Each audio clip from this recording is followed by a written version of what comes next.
Praise the Lord. पुणी थे आपण मान निकट में मु हेमंत कुमार जाल।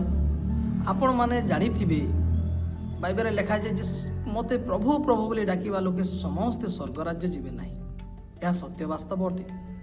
दिने मते जड़े प्रश्न पचारे जे आम मैंने जिते मरीजु बा क्रिस्टियान मैंने जिते मरीजे से तो स्वर्ग को जाती। यह सत्य ना? आमती प्रश्न पचारि उत्तर देली ना आम समस्ते स्वर्ग जीवा ना।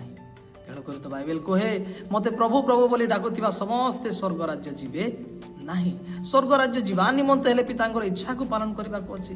ईश्वर को भय कर आवश्यकता रही। सहभागिता कर आवश्यकता रही। प्रार्थना कर आवश्यकता रही। से दिन एदन उद्यान ठीक से से माने आज्ञा उल्लंघन करने सकाशे एडे सुंदर एदन उद्यान परमेश्वर निर्माण करते से ध्यान बाहरी जावाक पड़ा। जदि आज आम आज्ञा पालन न करी ईश्वर को भय न करी उपासना न करी प्रार्थना न करी एक आत्मिक जीवन न बंची जदि आम स्वर्ग चली जावा भावुछु ताहले भूल धारणा अटे। तेणुक निज जीवन को बदलांतु। तेणुक प्रभु यीशु कहले मन परिवर्तन कर कारण स्वर्ग राज्य सन्निकट।